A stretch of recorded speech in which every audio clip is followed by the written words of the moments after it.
Kwa majina naitwa MC John Minja, kiongozi wa taasisi ya Piga Kitabu Unit. Leo ni mwaka 2026. Tunamshukuru Mungu sana, tumetimiza miaka 4 ya huduma zetu na kujitolea kwetu katika mambo ya kielimu kwa vijana kupitia platform hii ya Piga Kitabu Unit. Tunachoweza kusema hakika, kama sio Mungu kutusaidia na kutuwezesha, tusingeweza kufanya haya yote ambayo umeyaona tumeweza kuyafanya. Mkakati wetu ulikuwa ni kufanya reinforcement kwa wanafunzi wa shule za sekondari na kuweza kuwasaidia kuweza kupata ufaulu wa juu, na tukiwa na hamasisho la kufikia ufaulu wa juu wa division 1 ya pointi 7. Kupitia hii reinforcement tuliweza kugundua vitu vingi sana kwenye hizi shule za kata. Sasa tulikuwa tunatafuta nini kinachosababisha wanafunzi wanashindwa kufikia ufaulu. Tuligundua wanafunzi hawa wa shule za kata wakifika sekondari form 1 wanakuwa na hofu kubwa sana ya Kiingereza. Kwa hiyo ile hofu inawapa resistance ya kuweza kuelewa vitu darasani kwa kuhofia swala la Kiingereza. Ndipo tukaja na wazo la kwamba tuwasaidie katika namna rahisi ya kimichezo. Tukaja na wazo la spelling bee competition. Spelling bee competition ni programu ya somo la Kiingereza ambayo inafanyika sana nje ya Tanzania.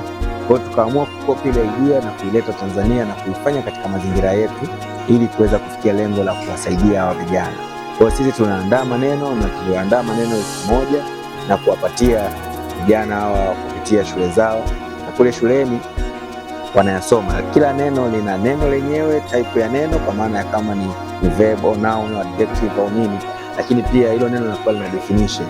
Kwa hiyo anaposoma anasoma kwa ajili ya tension ya kuja kushinda ili apate zawadi zile ambazo tunazozitoa kwa mshindi, lakini sisi nyuma ya pazia tunakuwa tumefikia lengo kwa wengi kuweza kusoma yale maneno na kuongeza benki ya maneno. Namshukuru Mungu kwanza kwa ushindi huu. Pia napenda kushukuru taasisi ya Piga Kitabu, wazazi, walimu na wanafunzi wenzangu kwa kunipa ushirikiano hadi nimefikia malengo haya. Hili shindano lina msaada mkubwa sana, hasa kwa sisi walimu wa Kiingereza. Kwanza inaturahisishia watoto wanakuwa na vocabulary nyingi, maneno mengi. Kwa hiyo kila siku wanakuwa wanaongeza maneno mengi. Linawafanya watoto wanatamani kushindana. Katika ule ushindani ambao wanaufanya, unawafanya na wao wanakuwa busy kwa ajili ya kutafuta kule kushinda. Ile tu kuweka swala la ushindani kwao tayari inawapa akili ya kusoma sana. Kwa hiyo kusoma kwao sana ndio huko kunapelekea hata kama hawatakuwa washindi, lakini wanakuwa wamegaini maneno mapya.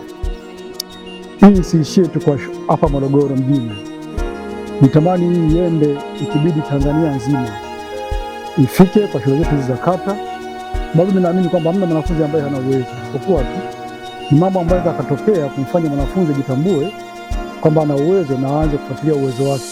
Kwa kupitia hapo tukaanza kuona mwanga na ufaulu ukiwa unaongezeka. Mwaka 2022, mwaka 2023 tukaja tukagundua kwa wanafunzi kuna vitu wanavikosa. Moja ya kitu anachokikosa ni kuijua kesho yake, yaani hajui kesho anatakiwa kuwa nani, au yeye kama yeye hajui kesho anataka kuwa nani. Ndipo tukaja na programu hii ya kuwasaidia, kuwapa kasi ya kujisomea kwa kuanzisha programu maalum ya career, tukiwa tunafanya kama career day. Kwa hiyo kwenye hii career day sisi tunawakutanisha na wataaluma tofauti tofauti waliofanikiwa, tena wengi wao wakiwa wamesomea shule za kata. Wanaongea nao ili waweze kufikia lengo la hii career.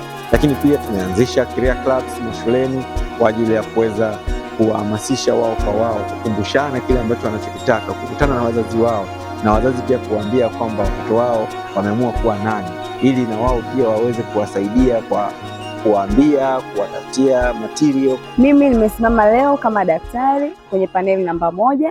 Ukimpa uhuru mtoto kitu cha kufanya, kitampa upendeleo na nafasi kuchagua nini ambacho anachostahili ukifanya. Nafurahi sana kwa sababu Career Day inawajenga kwa mapana na marefu, kwa kuwaonesha wanafunzi wetu wa shule mbalimbali waliokusanyika siku ya leo kuja kutoa maswali ya moyoni, na sisi walimu na sisi waajiriwa kwenye makampuni mbalimbali tumekuja kujumuika nao kwenye tamasha hili la leo la kimasomo. Nimejifunza kuhusu kuwa mdadisi, kuchunguza vitu mbalimbali, na pia nimejifunza somo la hakimu, mwanasheria Kupitia hii program tumeweza kupata mafanikio makubwa sana, kwa sababu wanafunzi wenyewe wanasaidiana wao kwa wao, wanakumbushana na kuongozana. New Machine tulianza rasmi mwaka 2025 tukiwa na shule chache, tukagawanya wanafunzi 10 kwa kundi moja. Hapa hao wanafunzi wanaongozana wenyewe, wanasaidiana wenyewe, wanaelekezana wenyewe ili kufikia malengo, na tunashindanisha kama ambavyo tunavyofanya kwenye career club. Tunashindanisha career kwa career, yani career ya engineer, career ya daktari, career ya wanasheria. Tunawashindanisha kwa kutafuta the best career of the year, ambapo career inapimwa kwa marks. Kwa wale viongozi wana kazi ya kuhamasisha wenzao marks ziongezeke, lakini pia kwa kila ushindani unaambatana pia na issue ya maadili, kwa sababu tunataka kushape pia maadili ya vijana. Kundi ambalo litakaloshinda kitaaluma ndio pia liwe limeshinda kwenye maadili. Hakuna yeyote aliyepata kosa, hakuna yeyote aliyeshtakiwa kwa lolote lile. Ndivyo ambavyo tulivyofanya kwenye New Machine, lakini New Machine iliongezeka kidogo, ilikuwa advanced kidogo, kwa maana ya kwamba tulipunguza idadi ya watu ikawa ni idadi ya wanafunzi 10, lakini pia kwenye hao wanafunzi 10 tunamwekea mwalimu mlezi, ambaye mwalimu mlezi atawasimamia, atawaelekeza na kuwaongoza katika mambo mbalimbali. Sio lazima awe mwalimu wake wa kumfundisha, ni mwalimu msimamizi wa haki zake, kwa sababu kila Ijumaa hao wanafunzi wanapaswa kuandika ripoti ya kile ambacho wamekifanya wiki nzima, changamoto walizokutana nazo. Lakini pamoja na hayo, hao watoto wanatakiwa waandike, ile kundi liandike projection ya wiki inayofuata, kwamba bwana, wiki ijayo tumepanga tutafanya 1 2 3 4 5 6. Maana yake nini? Tunawafundisha uongozi. Tunataka tupate viongozi bora kutoka kwenye hizi shule za kata.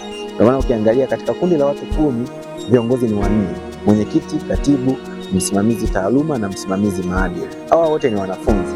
Kwa hiyo tuna uhakika 40% ni viongozi ya shule nzima, kwa sababu kwenye kundi la watu 10 kuna watu 4 ni viongozi. Lengo tukiwa tunataka kuhakikisha kwamba tunatengeneza viongozi bora, viongozi wanaothamini wengine, lakini viongozi wanaojituma na kusimamia maendeleo ya wenzao.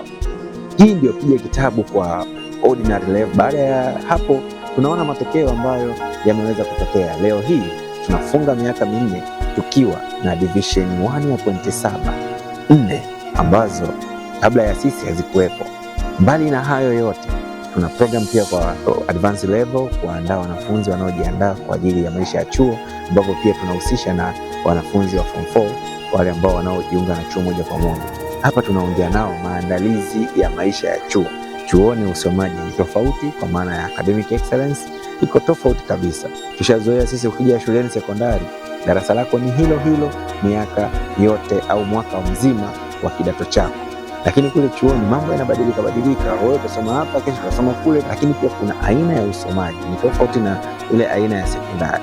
Kule watu wanasoma kwa semester, vitu kadhaa, kumaliza inaisha, inaenda kitu kingine.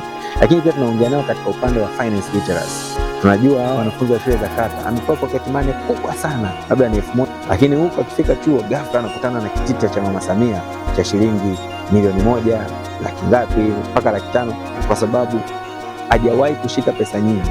Kama hajaandaliwa, huyu mtoto anapotea na hiyo pesa. Mbali na hiyo, pia tunaongea naye kuhusiana na techniques ya career choice. Watu wengi hata wewe unaweza ukawa shahidi, wanakutana na kozi zao chuoni. Yaani unakuta yeye tangu anasoma form 1 hajawahi sikia kozi anayoisoma hiyo sasa hivi, lakini anapofika chuo anakutana na kitu kinaitwa biotechnology. Kwanza ndo mara ya kwanza kusikia, 2 haijui, 3 hata elewi akisoma hicho kitu atakuja kuwa naye. Kwa hiyo tunampa ile career choice techniques ambazo zitamsaidia kuchagua kitu ambacho kiko familia na yeye, kinaendana na masomo ambayo aliyoyasoma, ni kitu ambacho labda anachokipenda. Tunaleta wataalamu tofauti wa kufundisha hivi vitu. Mbali na hiyo, pia tunawafundisha issue ya campus life. Hapa kuna janga kubwa sana ambalo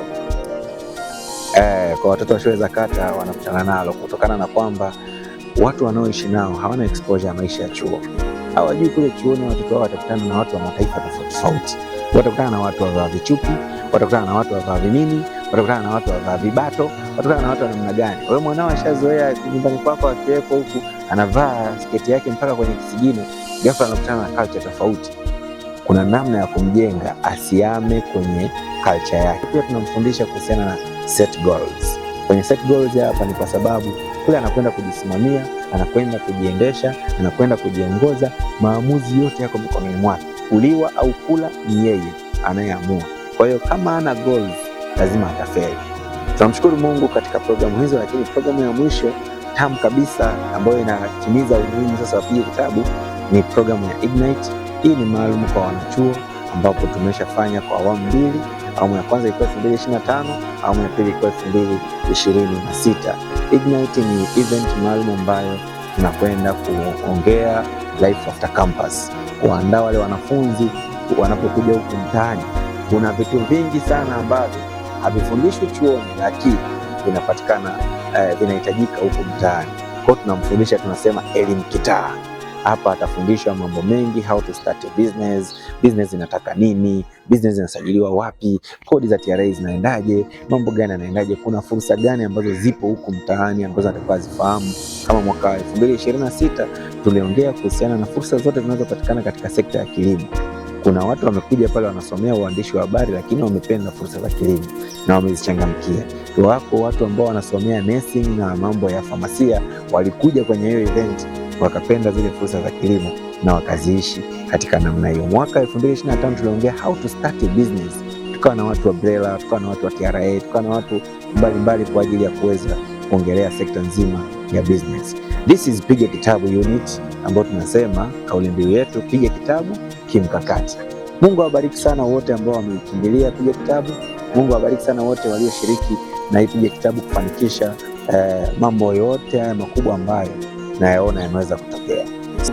Watu sahihi, watu wenye macho sahihi, watu wenye nia sahihi ya kuweza kuona matokeo yanatokea ili kusudi kusaidia kizazi cha Tanzania.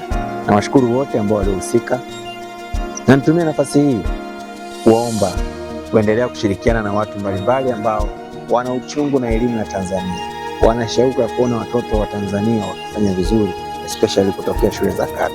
Naomba tushirikiane, naomba tusaidiane na tuende pamoja. Karibu, tutakwambia unaweza kusaidia nini. Mungu akubariki sana. Tukutane msimu wa pili wa Piga Kitabu unit.